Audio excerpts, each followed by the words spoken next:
श्री स्वामी समर्थ। चैत्र नवरात्रीला सुरुवात झाली आहे। या चैत्र नवरात्रीमध्ये काही खास उपाय केल्याने घरात पैशाची कमतरता भासत नाहीत। आपल्या आर्थिक अडचणी ज्या आहेत तर त्या दूर होतात, तसेच आनंद आणि शांती तर येतेच, पण कुटुंबातील सदस्यांचे आरोग्यही चांगले राहते। सनातन धर्मात नवरात्रीचे विशेष महत्त्व आहे। नवरात्रीच्या 9 दिवसात माता जगदंबेची पूजा विधीपूर्वक केली जाते। नवरात्रोत्सव वर्षातून 4 वेळा साजरा केला जातो, ज्यामध्ये शारदीय नवरात्र, चैत्र नवरात्र आणि 2 गुप्त नवरात्रांचा समावेश असतो।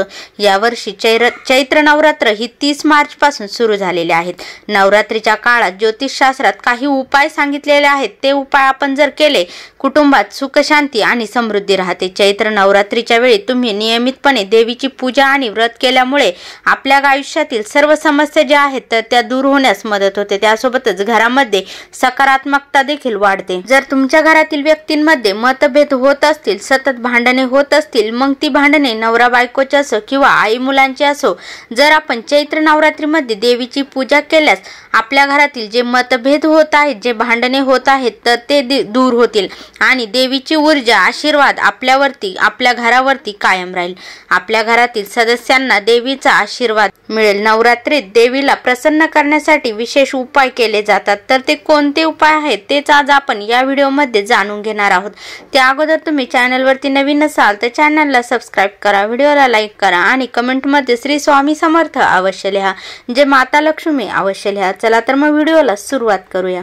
आपल्या हिंदू धर्मात काही झाडं, वनस्पती अशा आहेत की ज्यात साक्षात दैवी शक्ती या वास करतात। त्यामुळे या झाडांसंबंधित, या वनस्पतींसंबंधित आपण जर काही खास उपाय जर केले या नवरात्रीमध्ये तर आपल्याला त्याचे निश्चितच शुभ फळ हे मिळते आणि आपल्या सर्व समस्या दूर होतात। बघा, चैत्र नवरात्रीत काही वनस्पतींची, झाडांची मुळं जी आहेत तर ती आपल्या घराच्या मुख्य दरवाजावरती आपल्याला बांधायची आहेत।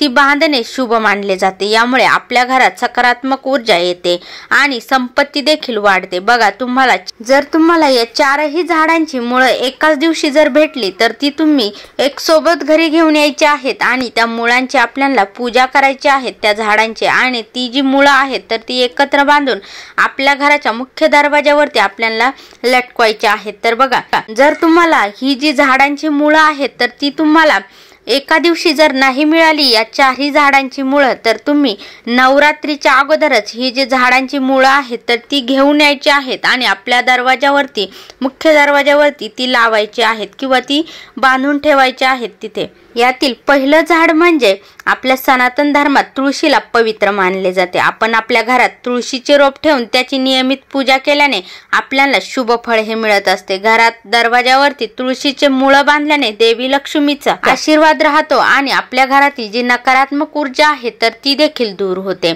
यानंतरचे पुढचे झाड म्हणजे आंब्याचे झाड। आंब्याचे झाड हे पवित्र आणि समृद्धीचे प्रतीक मानले जाते। घराच्या मुख्य दरवाजावरती आंब्याचे मुळं बांधल्याने घरात सुख, समृद्धी राहते आणि कुटुंबातील सदस्य देखील आनंदी राहतात। यानंतरचे पुढचे झाड म्हणजे शमीचे झाड। धार्मिक ग्रंथामध्ये शमीचं झाड अत्यंत महत्त्वाचं मानलं जातं। साक्षात माता लक्ष्मी त्या झाडामध्ये वास करतात असं म्हणतात।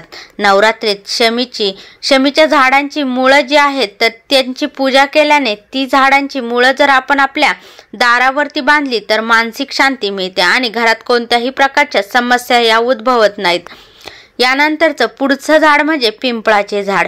भारतीय संस्कृतीत पिंपळाचे झाड खूप पवित्र मानले जाते। असे म्हटले जाते की साक्षात भगवान विष्णू आणि माता लक्ष्मी या झाडामध्ये वास करतात। नवरात्रीत घराच्या दारावरती पिंपळाच्या झाडाची मुळं बांधल्याने घरात समृद्धी येते। हे केवळ संपत्ती मिळवण्यासाठी शुभ नाही तर आरोग्यासाठी देखील फायदेशीर आहे। त्यामुळे चैत्र नवरात्रीमध्ये या 4 झाडांची मुळं जी आहेत तर ती आपण आपल्या घराच्या मुख्य दरवाजावरती अवश्य लावायची आहेत। त्यामुळे सर्व अडचणी, दुःख, संकट दूर होऊन कुटुंबाचे, पतीची, मुलांची भरभरून अशी प्रगती होईल। व्हिडिओ आवडल्यास लाईक, शेअर, कमेंट करा। चॅनलवरती नवीन असाल तर चॅनलला सबस्क्राइब करा।